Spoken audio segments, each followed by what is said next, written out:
Comment vendre un produit qui ne se vend pas? C'est la question que tu m'as posée, mais tu sais pas que tu me l'as posée, parce que c'est au travers de quelqu'un. Mais en attendant, quand on est commerçant, on sait ça très bien. Il y a des produits qui parfois ne trouvent pas preneur, on sait pas vraiment pourquoi. En tout cas, ce sont des bons produits.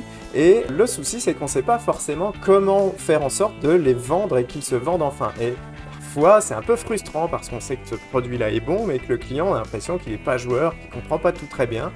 Donc on va voir aujourd'hui comment vendre un produit qui ne se vend pas grâce au merchandising, c'est-à-dire qu'il n'y a pas énormément de techniques de vente là-dedans, juste de la présentation très maligne et plein de règles de merchandising à voir ensemble. On voit ça juste après le générique.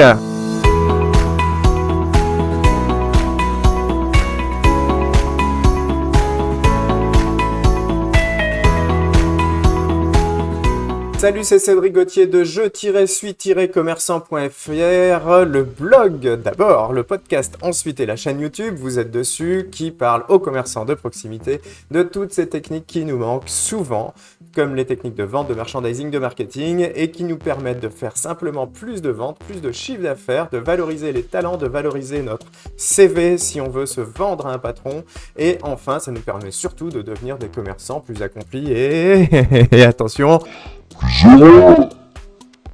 donc aujourd'hui, on va parler de merchandising et on va essayer de comprendre pourquoi un produit ne se vend pas. La plupart du temps, c'est un produit nouveau. Qu'est-ce qu'il faut mettre en place pour faire acheter, les conditions pour réussir une vente et en tout cas pour réussir à faire en sorte que le client arrive petit à petit et choisisse lui-même le produit qu'on a décidé. Et c'est là que ça devient malin. Et tout ça sans technique de vente très très forte, sauf une que je vous donne à la fin et vous verrez que je vous donne en bonus vraiment à la toute fin de la vidéo un truc qui est absolument génial, la méthode de vente la plus forte qui soit et qui vous permet sans parler, en continuant sans parler, de vendre vraiment beaucoup plus. Donc on va commencer par définir pourquoi un bon produit ne se vend pas. On va voir pour ça la règle de Kepner, c'est jamais facile à dire, Charles Kepner, donc qui en 68 nous a inventé une règle qui s'appelle la méthode des 5 B de Kepner ou la loi des 5 B de Kepner. On va en rajouter d'ailleurs un sixième, je vous en mets un de plus, allez c'est gratos, c'est pour moi.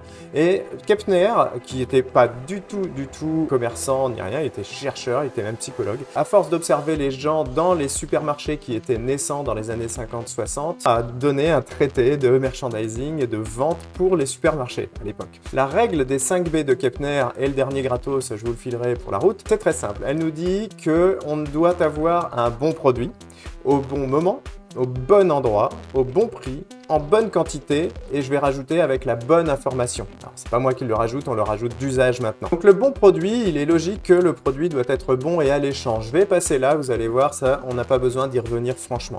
Au bon moment. Ça semble logique aussi, ça tombe sous le sens, mais parfois un produit ne se vend pas parce que c'est pas le bon moment. Tu sors une saucisse au mois de mars quand il fait du soleil mais 12 degrés, globalement ta saucisse elle va rester dans le fond du rayon parce que le barbecue ne va pas s'allumer chez les gens. Donc le bon moment, l'air de rien, c'est primordial. Bien sûr, il y a des produits d'été et celui qui nous sort une espèce de botte cuissarde en plein milieu du mois d'août, il a oublié que c'était les tongs qui devaient vendre à ce moment-là. Et puis c'est tout. C'est du bon sens, mais quand même, il fallait le préciser. Au bon endroit. Au bon endroit, il y a plusieurs choses à comprendre dans le bon endroit. Il faut que ce soit au bon endroit dans le magasin, bien entendu, mais il faut aussi que ce soit dans le bon endroit, c'est-à-dire dans la bonne ville.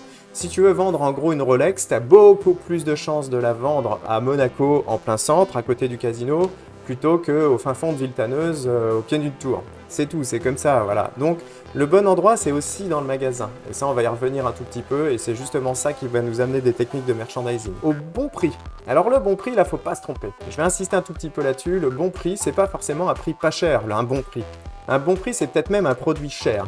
Si je reprends mon exemple de la Rolex à côté du casino de Monaco, c'est très simple. Si je mets une Rolex en vitrine juste à côté du casino et que je la mets à 10 balles, cherche pas, c'est pas un bon prix, personne ne va l'acheter pour une très bonne raison, c'est qu'elle fait fausse, déjà. Donc rien que le prix nous dit, c'est pas une vraie, ça c'est clair. Si je la mets à 10, 15, 20, 30, 40 000 balles, là j'ai des chances de trouver le client qui a envie de mettre cet argent-là dans cette Rolex par exemple. Je sais même pas combien ça coûte en réalité. Cependant, un bon prix c'est aussi bien sûr un bon petit prix. Ça dépend du type de client et on verra ça dans la vidéo dédiée à la méthode Sonka. Mais un bon prix, il faut se retirer dans la tête et là les commerçants on est tous très déformés là-dessus. On a toujours un peu peur de nos prix, mais un bon prix c'est un prix qui est juste par rapport à la valeur qu'on a mis dans notre produit. Point barre, qu'il soit petit, qu'il soit grand, peu importe si la valeur vaut ce prix-là, il faut qu'il soit bon, tout simplement. En bonne quantité, c'est pareil. En réalité, ce que nous dit Kepner là-dessus, c'est que la quantité nous informe déjà sur la valeur du produit. Je reprends l'exemple de ma Rolex. Ma Rolex, vous verrez, forcément, elle est présentée dans une vitrine toute seule, dans un présentoir toute seule, avec un prix pour elle toute seule, et une lumière pour elle toute seule, voire 2, 3, 4, et une affiche pour elle toute seule. Voilà, elle est seule. Et le fait qu'elle soit seule et mise en valeur toute seule nous explique tout de suite qu'elle est chère, tout simplement. Elle a de la valeur, et donc on va pas nous la donner. Par contre, si je prends une montre qui ressemble à ma Rolex et que je la mets en vrac dans un panier, forcément, on explique simplement par la quantité de marchandises la valeur du produit. Et nous, en fait, on peut jouer avec ça en merchandising, c'est-à-dire que si on veut expliquer à un client qu'un prix est petit, on n'a pas besoin d'afficher un prix petit. On a juste besoin d'en mettre beaucoup de quantité, peut-être un peu en vrac. Ça dépend. Mais on est tous capables, dans tous les domaines du commerce, de mettre des choses un peu en vrac. Et ça explique par la bonne quantité que le prix est petit. En réalité, il ne l'est pas forcément. Et de la même manière, si on veut mettre un produit très en valeur, on va le mettre tout seul, au milieu d'un cadre, avec de la lumière, avec un plateau tournant et ce genre de choses. Et ça, on est dans du pur merchandising qui met en valeur les choses.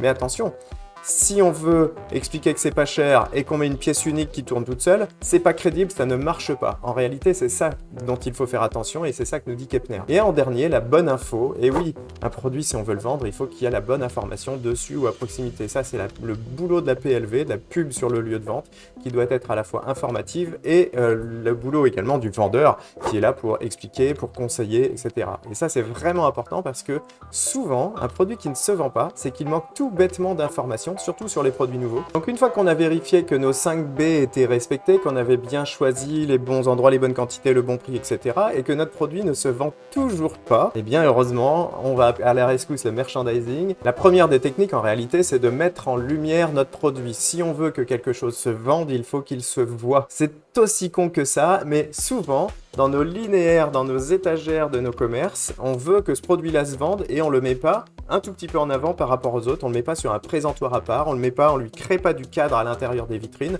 C'est la première des choses, c'est du bon sens, mais parfois on ne le fait pas. On peut rehausser les plats, on peut élargir un tout petit peu la place qu'il prend. On va définir quel endroit on met. L'endroit pour vendre un produit qui ne se vend pas, il va falloir repérer les points chauds et les points froids. Ça, tous les commerçants les connaissent. Dans une vitrine, dans une banque réfrigérée, on a des points chauds, des endroits où tout se vend en réalité. De toute façon, il y a des grandes règles. Le point froid absolu, c'est dans les angles des magasins. Personne ne va se mettre dans un angle, aucun client va se mettre comme ça dans un angle et attendre qu'on le serve. C'est pas vrai, ils viennent forcément au milieu. Le point le plus chaud du magasin, c'est le vendeur. En gros, je vous le fais vite fait, si vous voulez vendre un produit, attendez votre client au pied de ce produit. Et le client, vous allez l'accueillir du regard, vous allez lui dire bonjour et puis vous allez commencer à lui serrer la main si vous n'êtes pas en plein Covid ou en tout cas à l'attirer vers vous. Et quand vous allez lui poser les premières questions, eh bien vous êtes à côté du produit qui est forcément un peu la réponse. En tout cas, c'est celui-là que vous voulez mettre en avant. Ce produit, il vient, il a vu de la PLV, il a vu votre produit, il vous a vu à côté du produit. Globalement, on a augmenté largement la visibilité de ce produit et donc s'il est plus visible, il se vendra plus. N'oubliez pas également de rapprocher un maximum le produit que vous voulez vendre de la hauteur des mains.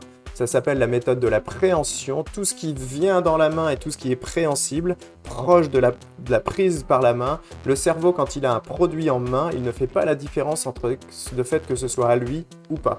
Quand il a quelque chose en main, pour lui, c'est à lui. Et le fait de l'avoir rendu désirable et suffisamment intéressant pour votre client fait que le fait simplement de le reposer sur l'étagère est en fait un espèce de sacrifice cérébral total. Ça, c'est très compliqué. C'est d'ailleurs la seule méthode de vente des magasins Apple, les Apple Store, où il n'y a pas de vendeur, il y a juste des conseillers qui viennent expliquer les produits et on laisse les gens tripoter des appareils à 1000 balles, à 10 000 balles s'il faut. Ensuite, donc, on va faire en sorte que le produit paye son loyer. Quand on met un produit en place dans un rayon, dans une vitrine, dans une étagère, il doit payer son loyer. C'est-à-dire qu'à un certain moment, si votre produit ne se vend toujours pas malgré tout, eh bien, il va falloir peut-être simplement le prendre et le changer de place. On va le changer d'appartement, le pépère, parce que il se sent pas bien dans cet appartement, les clients le voient pas manifestement, et on va le changer d'appartement. Alors c'est peut-être le moment de le rediriger vers un des points chauds qu'on a repérés dans notre magasin. À savoir que un des points chauds absolus, c'est toujours les milieux de magasin où là, voilà, ça circule. Donc c'est peut-être là qu'il faut mettre notre vedette. N'oubliez pas que la star, c'est le produit. Si jamais il ne paye jamais son loyer, tant pis, il dégage le mauvais locataire qui paye pas. Enfin, pour augmenter un tout petit peu l'effet, je vais vous parler d'un truc qui me tient à cœur, à mort, et que je vois cette erreur tout le temps faite partout. Mais pourquoi on fait tout ça? La déco. Mais la déco. Mais arrêtez de décorer tout. N'oubliez pas que ce qu'on habille, c'est une mariée. Une mariée, elle est unique le jour du mariage. D'accord? Ça veut dire que vous allez uniquement décorer les produits qui vous intéressent de vendre, vos priorités, vos nouveautés, ce qui ne se vendait pas. Est-ce que dans un mariage, vous avez 25 mariées qui sont toutes plus belles les unes que les autres? Non!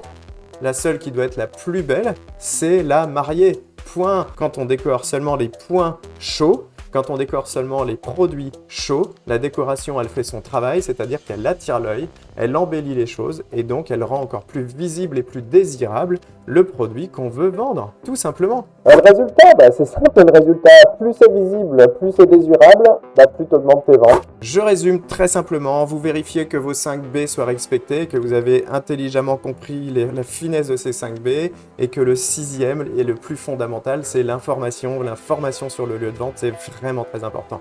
On va utiliser des effets de gamme, des effets de lumière, etc., peut-être pour mettre en valeur notre produit, des effets de volume, on va penser en 3D, on va penser en pyramide, on va faire un linéaire qui est bien lisible. Pour toutes ces notions, je ne voulais pas les développer dans la vidéo, vous irez voir sur l'article du blog qui lui est archi complet, vous avez le lien en description bien entendu. Quoi?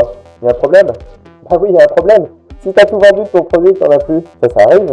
Eh bien, c'est chiant. Mais on va le remplacer. On va prendre la nouvelle priorité ou un produit lambda si on n'a plus de priorité et on utilise la belle place qu'on a fait, décorer, etc.